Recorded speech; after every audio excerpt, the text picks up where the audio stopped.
to start out, want to emphasize safety first. This particular product, want to be careful because the edges can be rather sharp. You don't want to run your finger on these. And the reason they're sharp is to get the best detail we possibly can on the flanging on either side of these stanchions. So let's get into the video. Hello and welcome to another All Nation Line video. We recently came out with brass that can be used by the scratch builder to make stanchions for their diesel engines. And we cold roll these in a profile that matches the MTH stanchions on some of their models like this GP60M. Now granted, the stanchions that they used on the prototype, the profile is not the same. On a prototype, it's a channel. I have Central Locomotive Works SD40-2 with the right channel stanchions, and another one that does not. It has round stanchions that are attached to the handrail, so it doesn't look perfectly prototypical. Here's a locomotive that I need to put the handrails and the stanchions back on this particular model.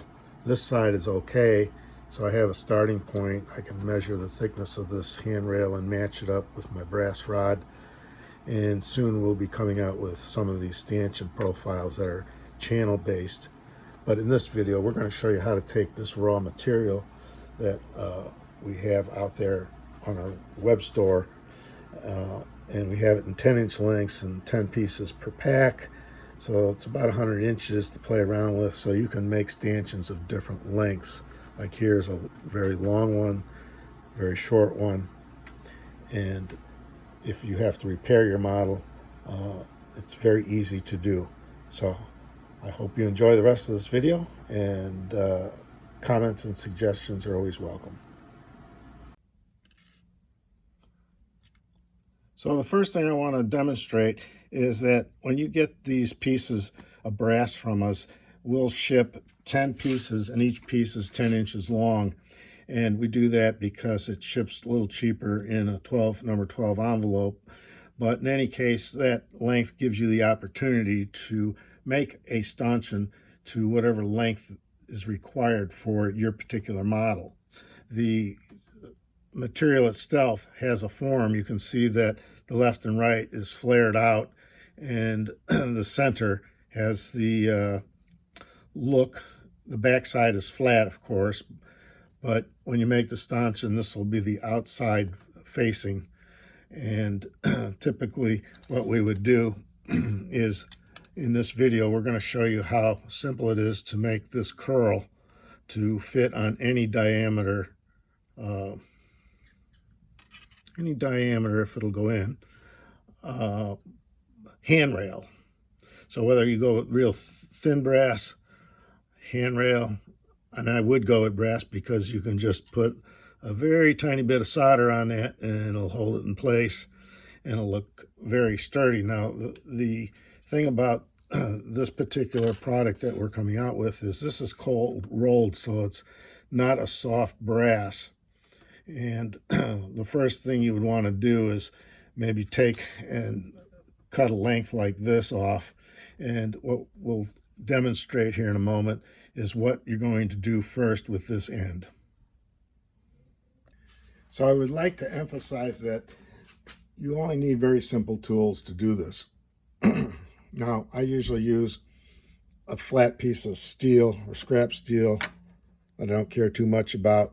And the first thing you want to do is take a little hammer, and this is just a little machinist hammer, and slightly start tapping the end here like this.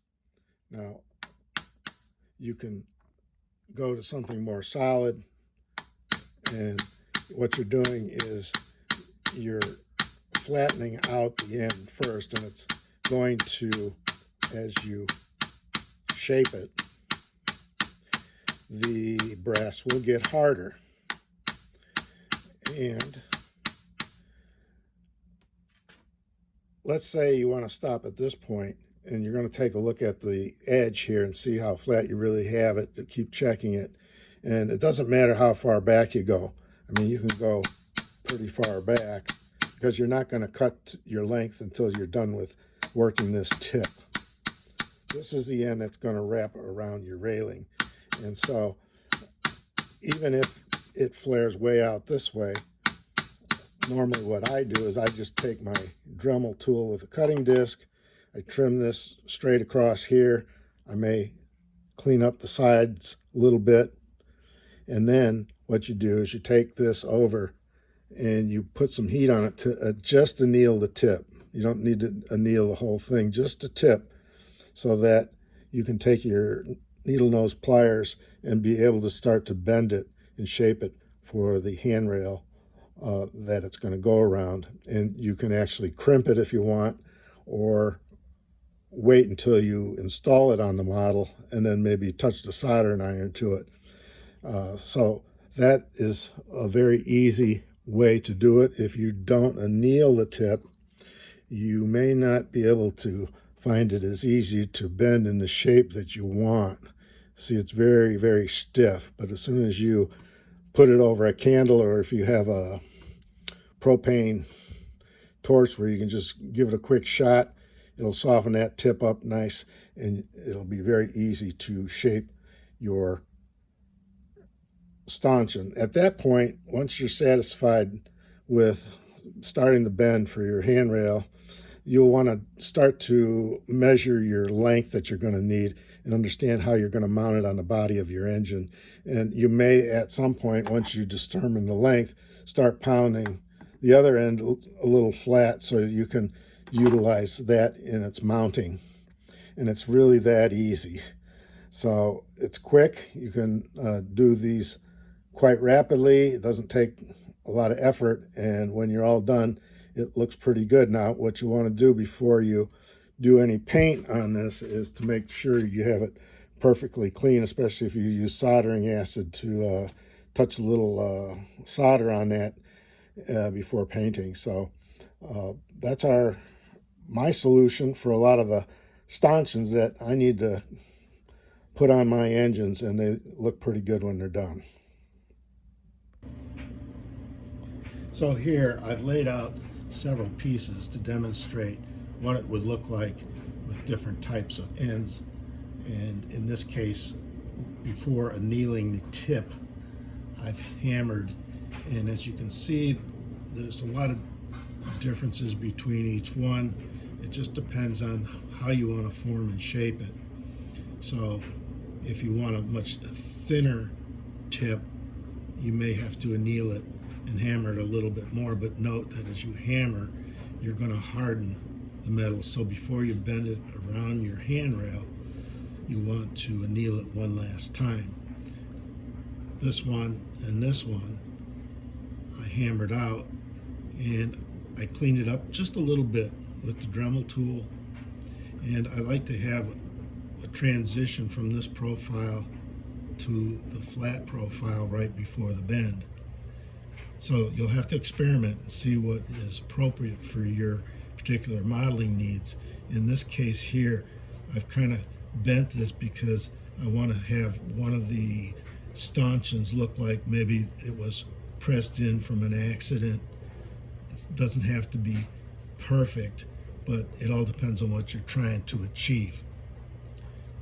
This particular one I cut, and what you want to do is determine, particularly like on this model, what the thickness of your handrail is, because I don't have a handrail on here, so I'm going to have to replace it, and I'll probably go with this thinner brass rod, and I'm going to use that to experiment and take one of these and fold it around. So if your handrail is already installed, you'll probably need to form these beforehand. In this case, I can make them all up, slide them all on, and adjust their spacing based on where the location of the stanchion needs to be on the locomotive. And in this case here, we have different stanchion lengths. This happens to be from the deck up to the underside of the handrail, approximately 3 scale feet. These are about 3.5 scale feet. So what I like to do is cut these a little long with the anticipation of peening these flat, because in this case the flat end is going to go through a little slot, and they're going to mount or glue in here with a little CA on the final installation on this particular model. But it'll all depend on your model. If you have a brass, you may want to give them a touch of solder.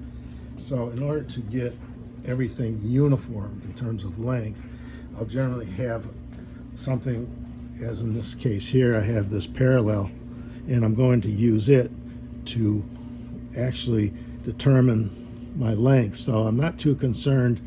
I can hammer up until a certain point, but I do want to estimate where my bend is. I'll probably put a bluing on the brass here so I can see what I'm doing, and I may not want to do the bend until after I had this end completed.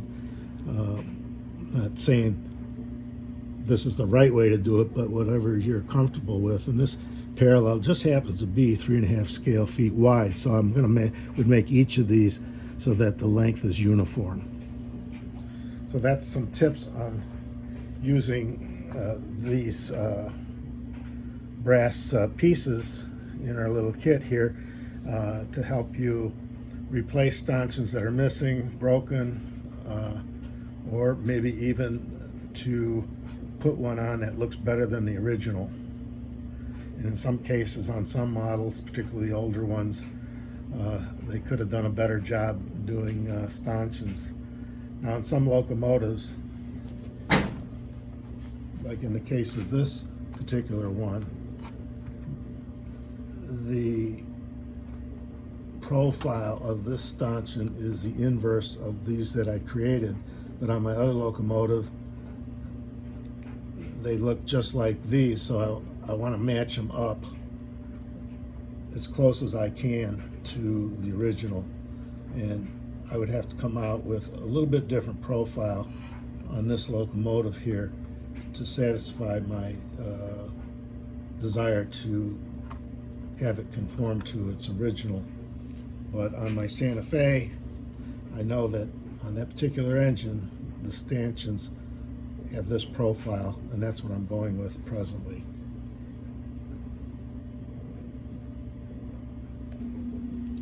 So now what I did was I warmed up both ends to anneal this piece, and I went ahead and took the thinner handrail here and just looped it. I didn't crimp it because I'm probably going to install the handrail first and then just hang these before crimping or soldering. But in any event, using the parallel here, I want to get an idea of my length. So I want 3.5 scale feet, and I marked it with a little bluing right there. And I'm going to hammer just slightly to the left of that bluing because I want this kind of a profile in there, and then leave enough of the flat surface on here for a 90-degree bend, and then go ahead and trim it. Okay, so what I did is I took it over to the vise and I just hammered it with a lighter hammer ever so slightly to the left of my bluing, and now I'm ready to make a bend. At this point, it may be too hard to make the bend, so you might have to anneal it once more real quick. So I'm going to make the bend, and I know that it'll be easier maybe to do it and get a 90 degree on this parallel here. Move it over so we can see it a little better. And I'll just kind of estimate it and then bend it to a 90 degree. And we can take a pair of pliers, flat nose, and really get it bent to where we want it and straightened out. And then that is pretty much ready for installation. And if it's too wide in this direction here, you can just touch it with the Dremel stone and narrow it down a little bit to get it to fit. But that basically would be your finished stanchion ready for installation. And your preference as to how you profile this and hammer this out, well, that's up to the modeler.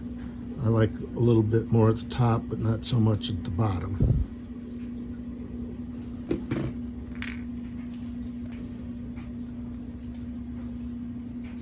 And finally, what I'll try to do is make however many I need to complete the work on the model and make sure they conform as far as length and looks. And you may, like I said previously, have to experiment a little bit, but it's quite quickly you'll get the hang of it. And I do hope you enjoyed this video and enhances your model building pleasure.